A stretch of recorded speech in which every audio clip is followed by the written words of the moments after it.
Baik, kita mulai kuliah seminar pada siang hari ini, hari Rabu tanggal 17 Maret 2021. Ini pertemuan yang ketiga.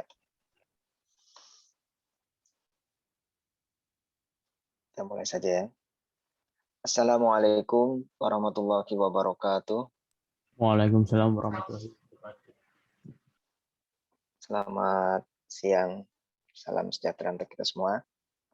Kita mulai kuliah seminar ini, atau kuliah seminar pertemuan yang ketiga, di mana kita akan lebih mendalami tentang, masih di bab 1, seputar bab 1, tapi lebih ke arah kita bedah satu-satu ya. Kalau kemarin itu tentang fakta yang hubungannya dengan latar belakang, mengangkat dalam latar belakang penelitian. Kemudian pada hari ini kita lebih menekankan kepada tujuan dan sasaran. Ya. Jadi harusnya kemarin juga sudah masuk di latar belakang dan permasalahan penelitian, sekaligus juga dengan rumusan masalah. Nah, pada hari ini kita kepada tujuan dan sasaran penelitian, di mana di beberapa pertemuan ke depan diharapkan setiap item-item di dalam bab 1 itu kita bisa memenuhi standar, ya, di mana misalnya dalam latar belakang itu kita bisa mengungkapkan latar belakang penelitian kita.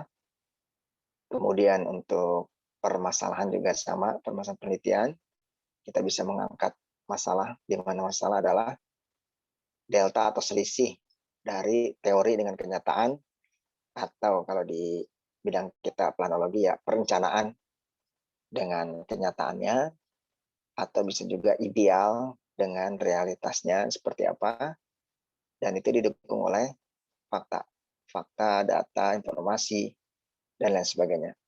Nah, setelah itu baru kita melanjut kepada tujuan dan sasaran penelitian kita. Nah, pada hari ini kita lebih ke arah tujuan dan sasaran dari penelitian kita.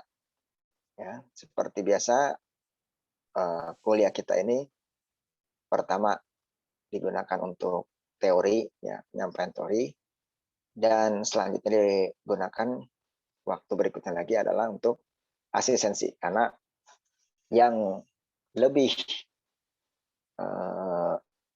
penting adalah di asistensi, atau bukan asistensinya sebenarnya, tapi lebih ke arah hasil progres dari penulisan bab 1 itu, penulisan dari proposal seminar kita ya, proposal penelitiannya.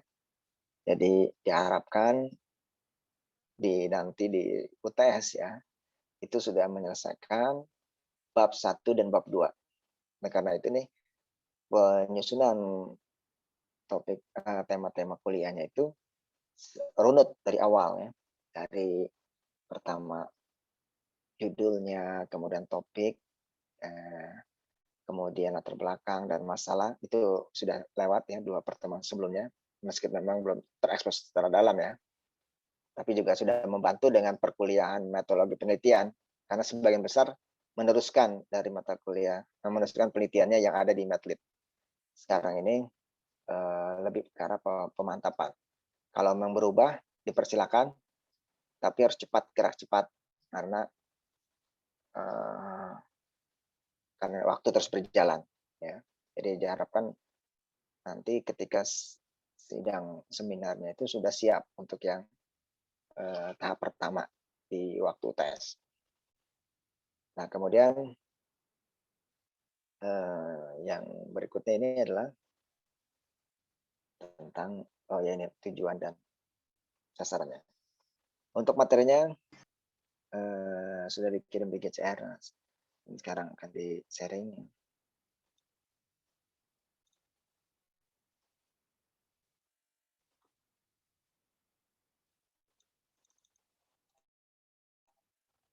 Ya.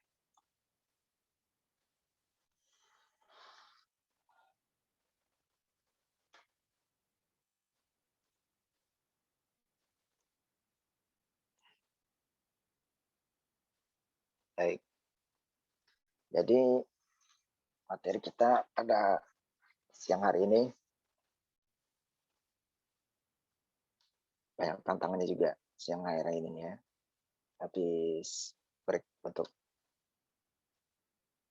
makan siang, untuk bagi yang muslim sholat atau yang lainnya. Mungkin setelah ini ngantuk ya. Oh iya,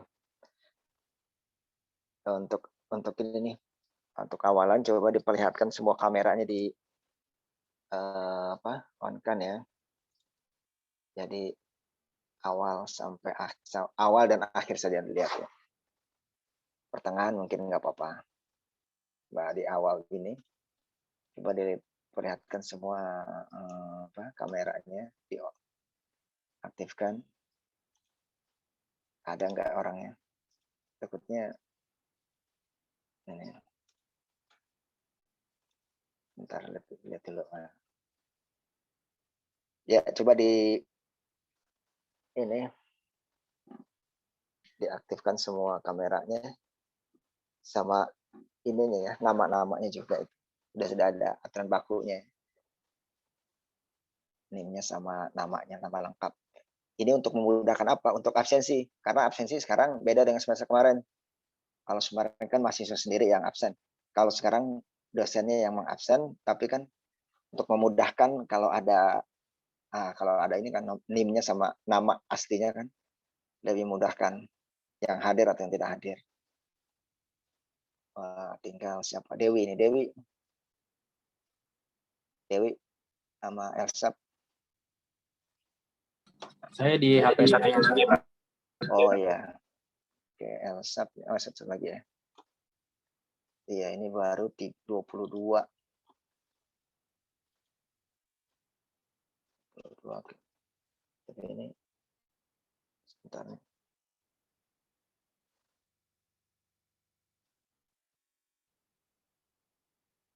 Enggak semuanya kelihatan sebentar.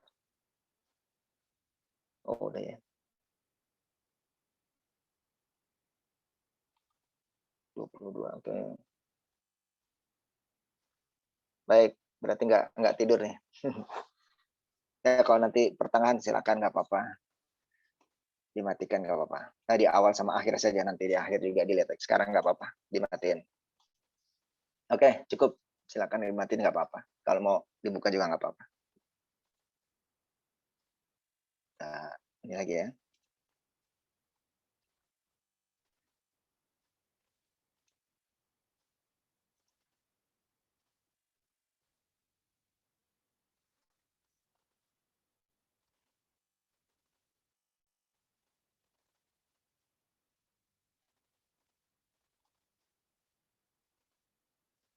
Ya, kita mulai lagi.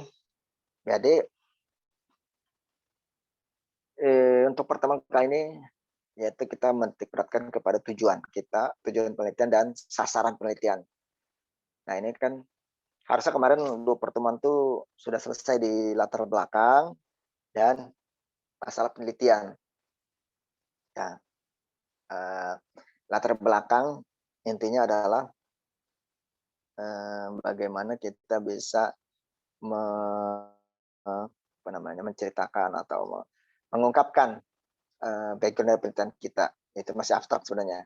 Lebih mudahnya lagi adalah apa yang ada di dalam topik atau penelitian kita atau tujuan penelitian kita, meskipun judul itu nanti bisa berubah ya, sebenarnya lebih pada topik.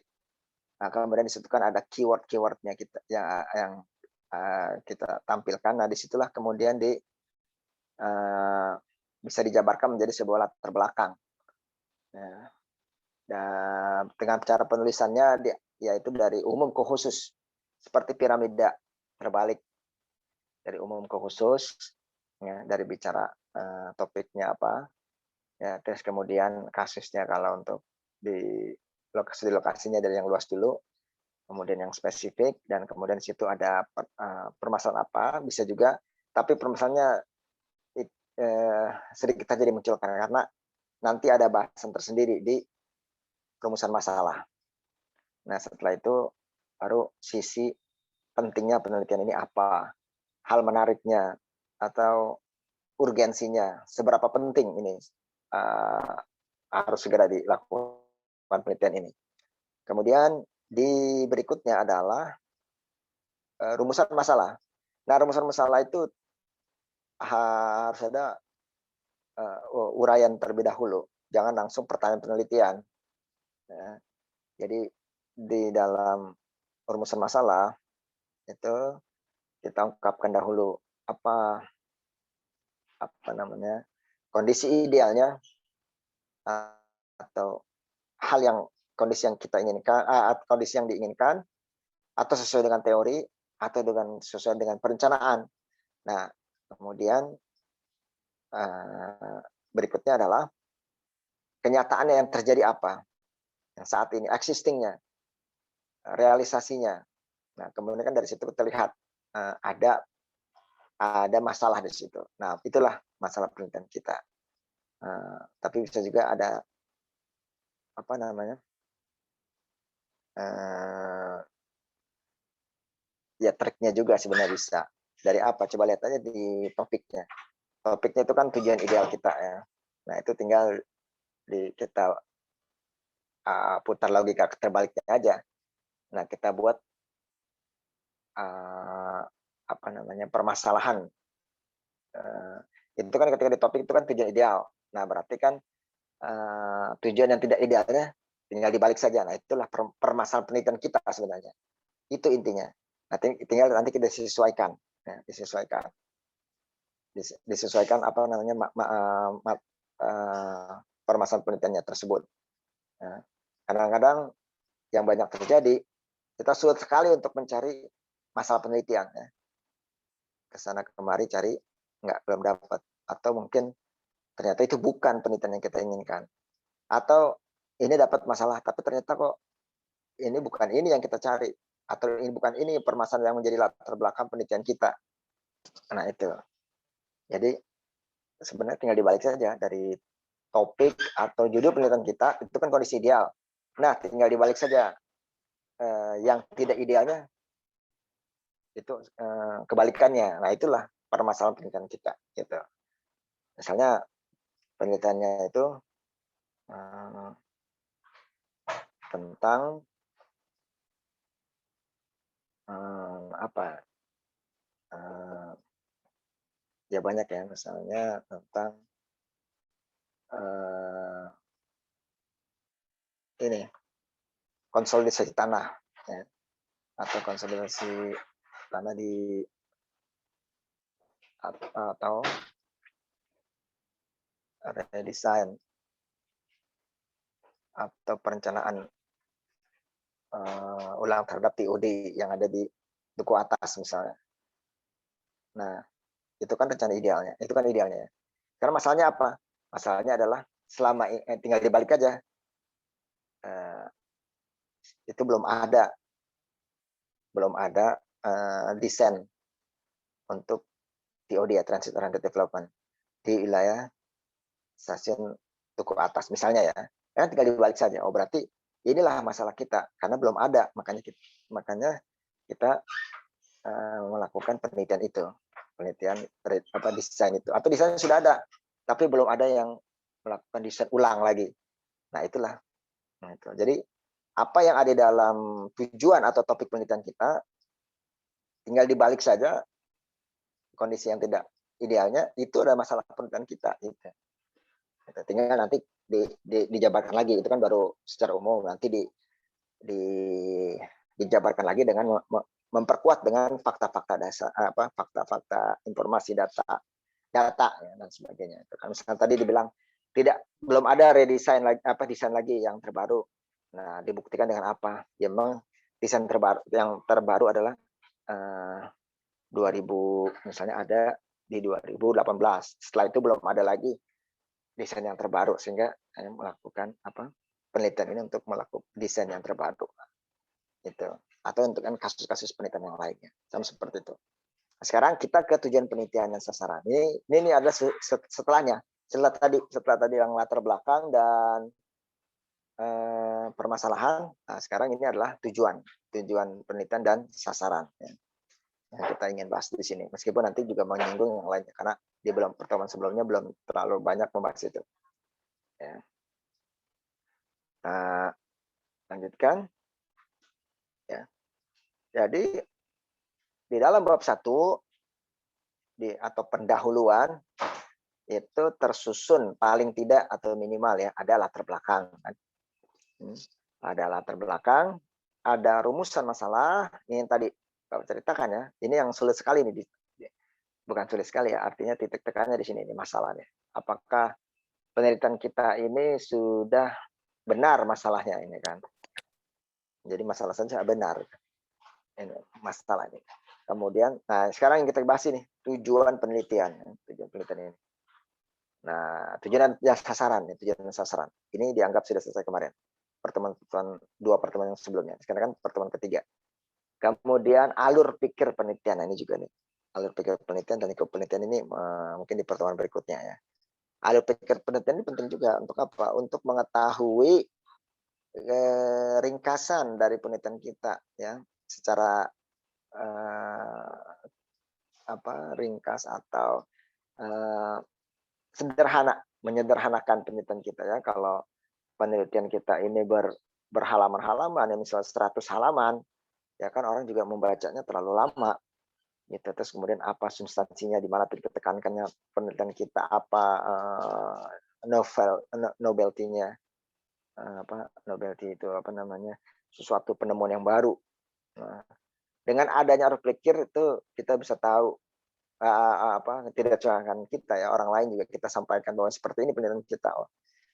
Masalahnya apa, tujuannya, latar belakangnya, metodologi yang digunakan apa, kemudian hasil akhirnya. Nah, itu alur pikir penelitian tuh dari awal sampai akhir. Jadi di akhirnya itu apa akhir dari penelitian kita itu, hasilnya apa, itu bisa terlihat. Nah, itu hubungannya juga dengan ini tujuan penelitian ya. Dan rumusan masalah itu satu paket sebenarnya. Dan lingkup penelitian juga. Itu yang dilakukan di bab 1 ini.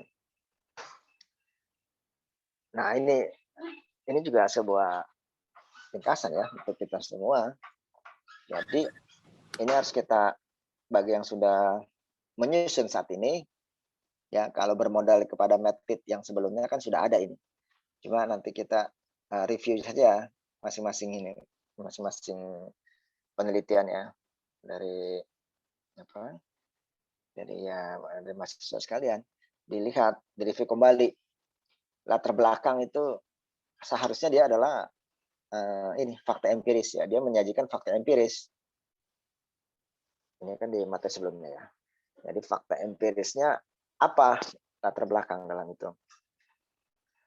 Didukung dengan data informasi yang update dan sumber referensi yang valid. Ya, ini juga jelas. Nah, tapi kalau sebenarnya terkesan masih terlalu abstrak ya, fakta empiris sampai belakang. Nah, tadi yang yang tadi Bapak bilang, untuk tipsnya itu yaitu dari keyword penelitian kita itu tinggal disusun saja, membentuk sebuah rantai, artinya berceritanya itu mengalir, bersambung, namun disusun berdasarkan parameter terbalik, jadi umum ke khusus. Ya. Nanti di akhirnya itu yaitu tadi ada menunjukkan bahwa penelitian kita ini menarik atau penting atau berbeda dengan penelitian yang lainnya. Namun di dalam penjelasannya itu didukung oleh fakta-fakta empiris ya, tidak hanya asumsi, kemudian juga dengan referensi ya. Ya sudah bisa mengutip ya, kutipan itu. Nah, kemudian juga latar belakang ini sebenarnya latar belakang ini kalau diperhatikan lagi itu mirip sebenarnya dengan bab 2 itu di apa namanya, tinjauan pustaka ya. Tapi ini hanya kulit-kulitnya saja ya. Nah, karena kan keyword tersebut itu nanti dibahas lagi lebih detail lagi di bab 2 di tinjauan pustaka ya. Karena di sini kan ada sumber referensi yang valid dan sebagainya kan, kita sudah bisa mengutip juga di dalam latar belakang itu. Nah, jadi tapi poin-poinnya sudah terpenuhi di sini. Nanti untuk penjelasan lagi di bab 2 ya. Dari keyword itu kata-kata kunci dalam penelitian kita itu. Nah, nanti diteliti lagi, dijabarkan lagi ya di bab bab 2. Definisinya apa? Nah, apa namanya? Misalnya penelitiannya itu tentang neighborhood neighborhood livability atau livability city kota yang layak huni atau neighborhood ya, ada penelitian yang tentang itu yang TA. Neighborhood livability. Jadi neighborhood itu bisa ada yang menginginkan juga sebagai unit terkecilnya itu bisa diartikan kalau di Indonesia itu adalah RW. Ada yang ini ya, ada yang terjemahkan seperti itu. Nah, itu adalah neighborhood. Nah, neighborhood-nya itu kemudian layak ya, livable. Nah, neighborhood livability ini itu kan apa itu teorinya ya? Teori maksudnya definisinya apa? Kemudian terbagi ke dalam berapa kategori, kemudian nanti dimensinya apa, terus ininya apa macam-macam. Nah, itu di dalam bab 2. Adapun di sini itu secara umum saja neighborhood livability itu secara umum dia apa kan, terus kemudian yang sudah terjadi seperti apa nih kan, konsepnya di luar negeri seperti apa, di Indonesia seperti apa, nanti baru diterapkan di dalam studi kasus di dalam lokasi penelitian kita itu seperti apa. Nah, itu ada muncul di latar belakang ya, tapi tidak terlalu dalam. Gitu. Jadi latar belakang ini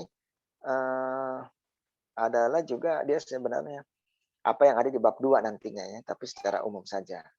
Tapi di situ juga sudah diramu juga, karena namanya kan latar belakang. Jadi secara teorinya seperti apa, kemudian di situ ada masalah sedikit ya, bukan masalah sedikit, masalah yang disampaikan, disinggung di sini, tapi tidak terlalu dalam, karena nanti ada di sini nih rumusan masalah ini yang harus dalam dibahas apa masalahnya di situ. Nah, kemudian juga sampai akhirnya itu apa pentingnya itu kan meneliti ini, apa hal yang menarik yang membedakan dengan penelitian yang lain dan sebagainya itu.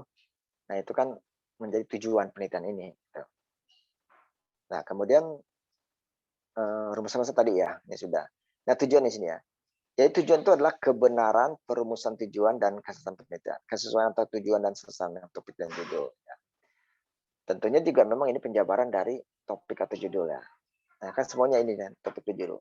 Nanti topik dan judul kan dia punya keyword atau kata-kata kunci ya. Apa tuh topiknya atau judulnya kan. Nah, ini terus diberlanjut dari latar belakang, rumusan masalah dan ini. Tujuan. Nah, kemudian ruang lingkup. Kalau ruang lingkup ini seperti biasa, dia ada luar lingkup wilayah, ruang lingkup substansi, luar lingkup pembahasan. Kemudian manfaat penelitian ya, manfaat penelitian. Ini juga sudah dibahas di sini. Jadi memang latar belakang itu keseluruhan semua penelitian. Jadi di sini ada masalah, ada teorinya, ada tujuan juga ada, ruang lingkup juga ada. Kan di sini ruang lingkupnya wilayahnya ada di sini kan. Misalnya penelitiannya itu mengambil lokasi penelitian itu di Kabupaten Bandung misalnya. Ya berarti sudah dibahas di sini. Nah, tapi di sini kan nanti diceritakan lagi koordinatnya berapa, ininya berapa. Tapi kalau di sini kan cukup disampaikan saja bahwa penelitian ini mengambil lokasi misalnya di Kabupaten Bandung. Nah, di sini lebih detail lagi koordinat geografisnya berapa, lintang utara misalnya, lintang selatan, petanya seperti apa, di sebelah utara berbatasan dengan apa, sebelah selatan berbatasan dengan apa, dan sebagainya. Manfaatnya juga kan ini terakhir kan yang di sini ya, apa hukumannya. Tapi di sini lebih ditekankan lagi dalam manfaatnya nih. Untuk teoritis seperti apa, praktisnya, dan hasil yang diharapkan. Di latar belakang ya, nah ini latar belakang. Nah ini juga sama tadi sudah disampaikan. Jadi harus ada keterkaitan antara paragraf. Jadi makanya harus lebih mudahnya ya. Ini kan sama seperti kalau kita baca paper, itu kan di awal itu ada abstrak. Ya, abstrak. Nah, kemudian di abstraknya itu kan ada keyword, ada kata-kata kunci. Kata-kata kunci ini kadang-kadang kita gunakan untuk tema, untuk topik atau judul. Jadi penelitian kita. Nah, dari situ ya kita rangkai bisa. Jadi, tapi itu tersambung semua. Ya. Kemudian penjelasannya itu ada setiap paragraf itu harus ada gagasan pokok dan pendukung. Ya jelas. Jadi ini juga. Jadi setiap paragraf yang kita tulis itu dia punya gagasan pokok dan pendukung. Kalau gagasan pokok biasanya ada di alinea pertama, di kalimat pertama itu di sebuah alinea atau di terakhir itu saja. Itu. Jadi kadang-kadang kita kehabisan ide, kehabisan kata-kata karena eh, apa sesuatu yang ada di kepala kita sudah habis ditulis, akhirnya nggak ada lagi yang mau ditulis. Gitu. Nah seharusnya kita sudah menyusun itu bisa disiasatin. Menulis latar belakang kan ya kalau nanti sudah menjadi TA kan itu dua lembar bahkan 3 lembar ya, 3 halaman. Ya. Kalau untuk proposal ya 1 halaman mungkin masih bisa lah ya. Dua, dua, dua, dua atau 3 itu kalau sudah menjadi TA ya. Tugas akhirnya itu menjadi skripsi. Itu. Kalau sampai 5 bisa juga sih tapi terlalu banyak itu. Kalau sampai 5 latar belakang, 5 halaman. Nah, mungkin antara 1 sampai 1 enggak kalau di TA. Ya mungkin 2 sampai 3 lah. 5 juga bisa juga sih. Tapi kalau lebih dari itu nah udah kebanyakan ya latar belakang sampai di atas 5 halaman. Di situ kan udah bisa kita buat ya. Jadi kita rancang dahulu poin-poinnya ya. Dan itu harus berhubungan tuh, harus ada keterkaitan itu antar paragraf ya. Jadi dari keywordnya itu ya. Jadi misalnya studi tentang persepsi pengunjung terhadap lahan parkir di Pasar Tanah Abang. Nah itu kan sudah ada keyword-keywordnya kan. Berarti persepsi itu udah keyword itu kata kunci. Persepsi, kemudian pelanggan. Jadi persepsi dari siapa? Bukan pelanggan, pengunjung kan. Berarti pengunjungnya. Kemudian lahan parkir. Nah, ini udah 3 tuh lahan parkir. Kemudian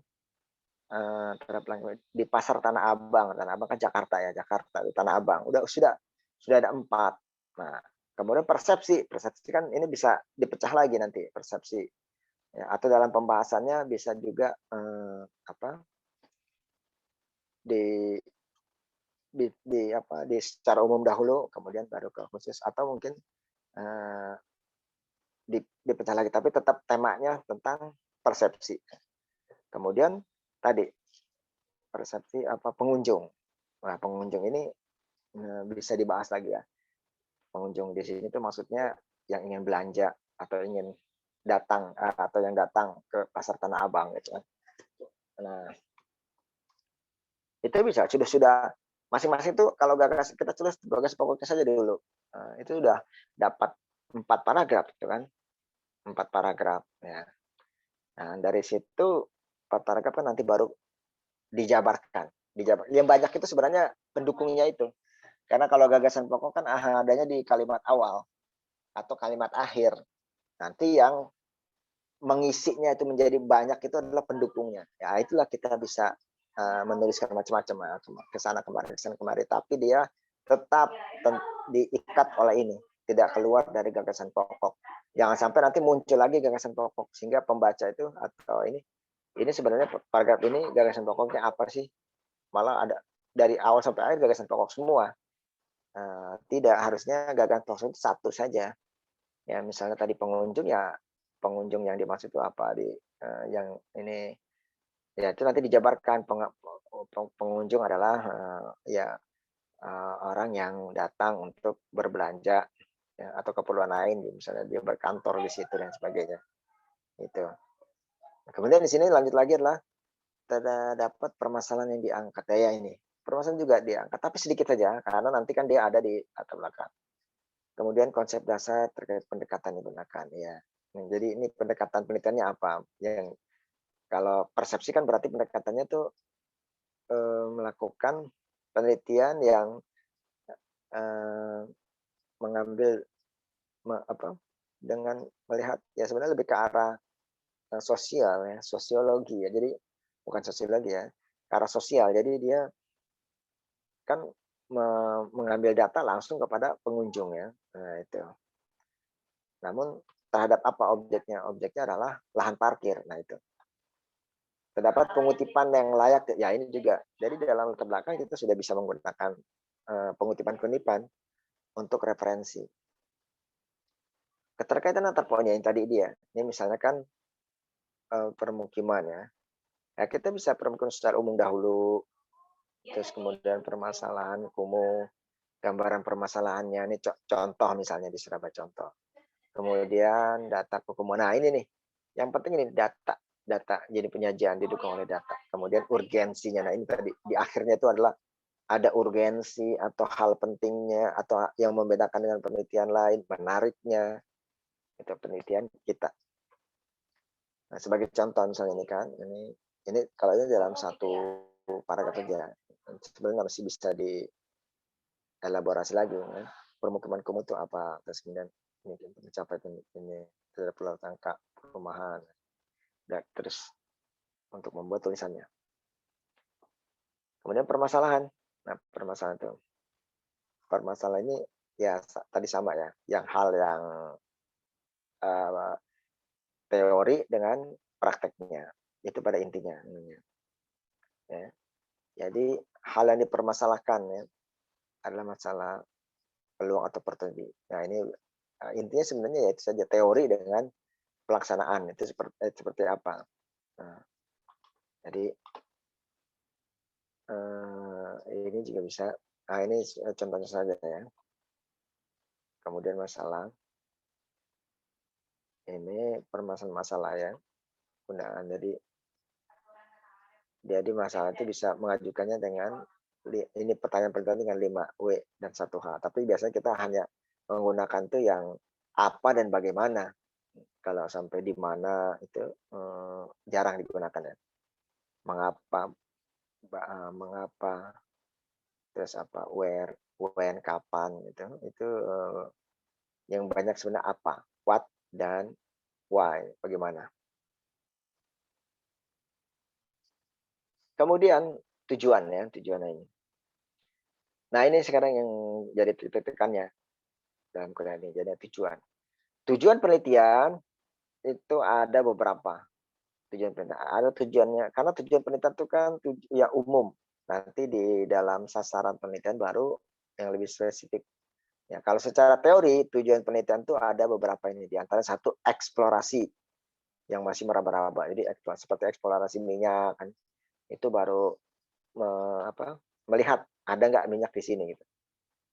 Eksplorasi itu. Kemudian ada deskripsi, tujuannya itu untuk menjelaskan lebih lanjut. Jadi ada beberapa penelitian yang itu hanya menjelaskan deskripsi, menggambarkan. Eksplorasi ya, dia agak lebih dalam dikit ya. Kemudian prediksi, nah prediksi juga bisa menjadi tujuan penelitian ya.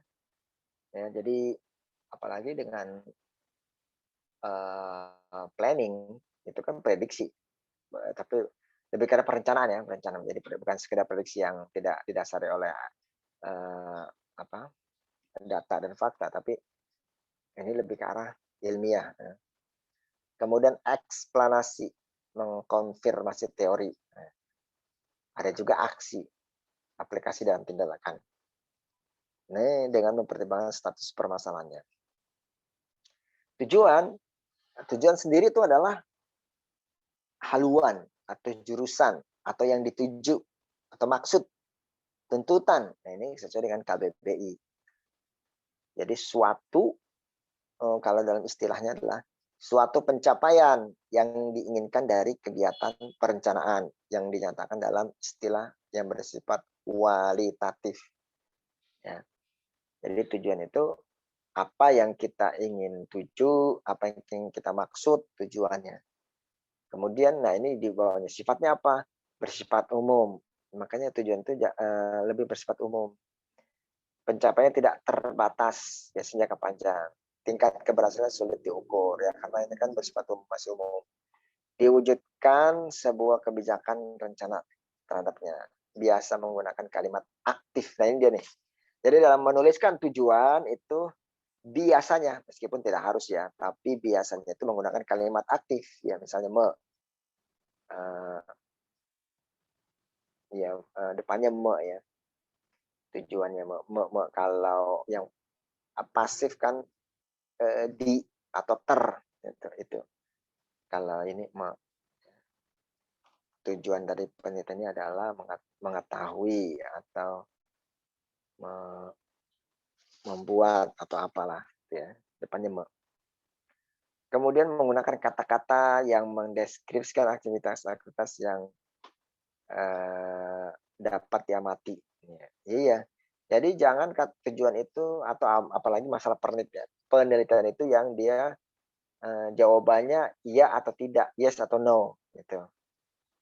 Apakah apakah dampak debit air di hulu Sungai Ciliwung menyebabkan banjir? Ya, jawabannya iya atau tidak, gitu. Nah, itu jangan menyusun pertanyaan yang seperti itu, penelitian yang jawabannya itu yes atau no. Tapi menyusun kalimat pertanyaan yang itu membutuhkan jawabannya itu tidak yes atau no, tapi butuh penjelasan, gitu. Nah, itu kan berhubungan juga dengan tujuan penelitian ini, ya dengan ini kan menyatakan, mendeskripsikan tujuannya itu ya. Contohnya ini menggunakan kata-kata menjelaskan. Tujuan dari penelitian ini adalah untuk menjelaskan, adalah untuk mendeskripsikan, adalah untuk menyatakan atau untuk mengidentifikasikan atau untuk menganalisis ya faktor-faktor yang mempengaruhi kualitas air bawah tanah di di utara Jakarta misalnya. Terus untuk membandingkan, untuk menunjukkan, untuk merencanakan, nah kalau ini lebih dekat kita merencanakan, untuk membuat, untuk menggunakan. Nah, jadi menggunakan kata-kata atau aktif kalau untuk tujuan dan bersifatnya umum, masih bersifat belum spesifik yang bisa diukur. Nah, sasaran dia kan lebih khusus, lebih memperinci dari tujuan. Jadi kalau sasaran itu adalah objektif itu tujuan, sasaran ya kalau di dalam bahasa Inggrisnya. Yang disasarkan, hasil menyasar, sesuatu yang menjadi tujuan yang dikritik dimarahi. Suatu keinginan yang diharapkan untuk dicapai merupakan spesifikasi dari tujuan. Meskipun tidak selalu harus diungkapkan secara kuantitatif. Ya. Nah, kalau kita lihat di sini kan sebelumnya itu kan kualitatif kan tadi ya.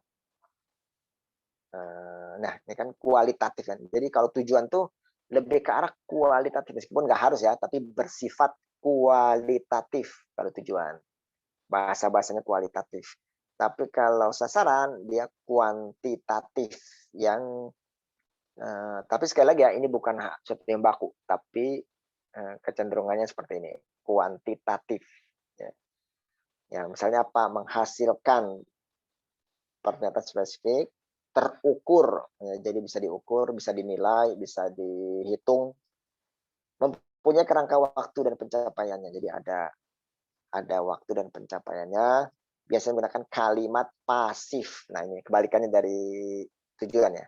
Ya, menggunakan kalimat pasif, pasif di atau ter. Misalnya apa? Teridentifikasi. Sasaran dari penelitian ini adalah satu, teridentifikasi. Itu hampir semua gunakan itu. Teridentifikasinya. Terus apalagi tersusunnya. Terus kemudian apalagi ya macam-macam. Nah, gitu. Ya itu. Jadi ini referensinya sih. Jadi di sini adalah karena di kuliah sekarang ini kita mendetailkan masing-masingnya. Terbelakang, masalah, kemudian tujuan dan sasaran. Nanti pertemuan berikutnya lagi tentang ruang lingkup, kemudian juga manfaat, kemudian alur pikir, Nanti setelah itu baru dilanjutkan lagi dengan bab 2-nya, yaitu tinjauan pustaka. Nah, itu sebagai ini bisa jadi adalah untuk mereview lagi apa yang sudah ditulis sebelumnya di Merkit ataupun yang memang sudah membuat ini ya di sebelumnya, atau kalian belum mengingatkan kembali bahwa penyusunan tujuan dan sasaran itu seperti yang telah dijelaskan tadi itu. Jadi terkadang jangan sampai tertukar lagi tujuan sasaran gitu. Kemudian juga tadi antara pernyataan penelitian dengan rumusan masalah itu juga. Kemudian itu hampir mirip sebenarnya. Rumusan masalah dan pernyataan problem statement atau pernyataan penelitian. Pertanyaan penelitian itu kan sama dari umumku. Pertama umumnya dulu perumusan masalah, baru pertanyaan penelitian. Sekarang juga sama, tujuannya itu umum, baru sasarannya itu lebih spesifik. Baik, itu selanjutnya ya, kita lanjutkan. Sebelum ini ada yang ingin ditanyakan?